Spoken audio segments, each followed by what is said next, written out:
much with us. Okay, our guest is Brigadier General Kukasheka Usman, retired. He's a strategic communications expert and former director of Nigeria Army Public Relations. A fine morning to you, General.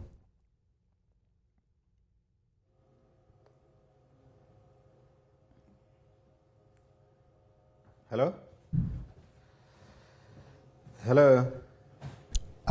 General? I could barely hear you. Oh, okay. I think they've done something about it. Is it better now? Can you hear me better now? Yeah, it's better now. Now I can hardly hear you. As you spoke, it went down.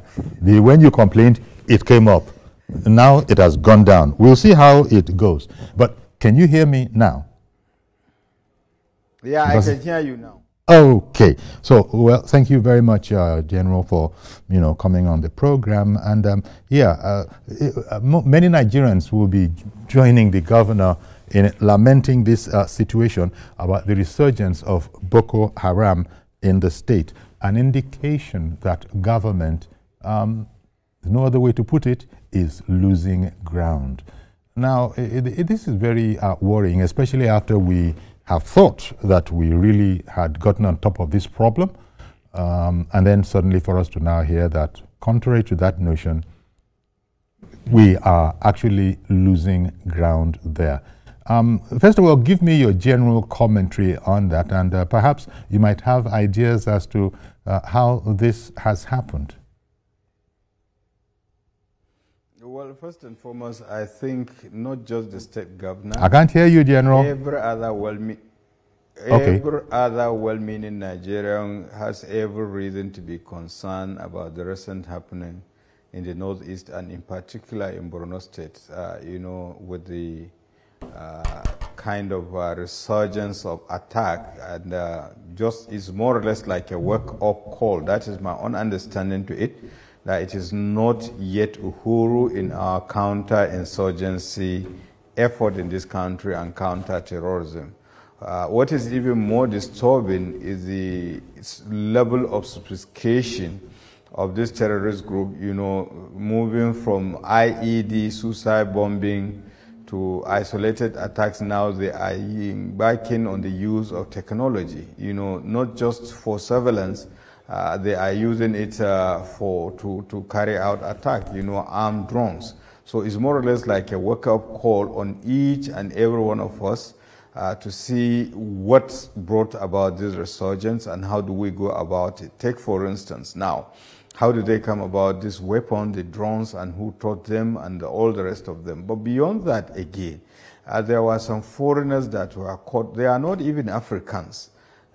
In the theater, now they are being interrogated. So how did they come to this country? I agree we have porous borders, possibly they did not fly in or they came by road and so on. So these are the issues that, I can understand the concern of the governor and every other person, in the country, in respect of that. Here we have the military, they are doing marvelously well, and because if you compare what was happening, in other parts of the world, that have had similar experience. Colombia spent about 58 years fighting insurgents before they were able to subdue them. And here we are, in almost less than a decade, we are able to, make progress to the extent that we have, despite the affiliation, since 2016 with ISIS and what have you. So these are the issues.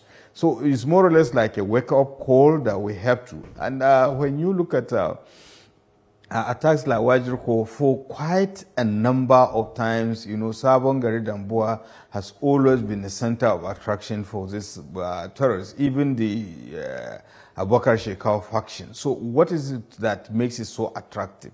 And then again, the remnants of Boko Haram terrorists hibernating on Mandara mountains, and vis-a-vis the geopolitics that is going on. You remember now some of our neighboring countries, they have no love lost between us and them. Take, for instance, Niger and the rest of them.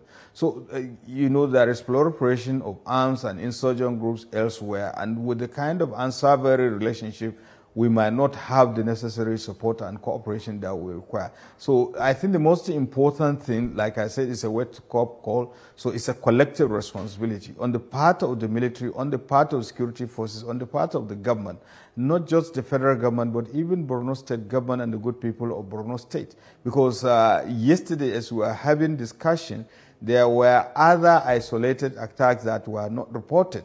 But be it as it may, if you look at it again, yes, it is in the fringes of the military, locations or bases. But that notwithstanding, then we need the support of the people, just like they were cooperating in the past, to the extent that these people were laying down their arms in drums. In quite a large number. Then, of course, Borno State needs the support of the federal government and even the civil society organization, international non-governmental organization, because the Borno State initiative, I think, is solely been funded by the state government. Do they have the resources? Because there is an issue of youth, boldness, and restiveness in the state. So it needs to be supported, with the Miaga resources, so that initiative and the governor's effort to resettle people go on progressively. So it's quite a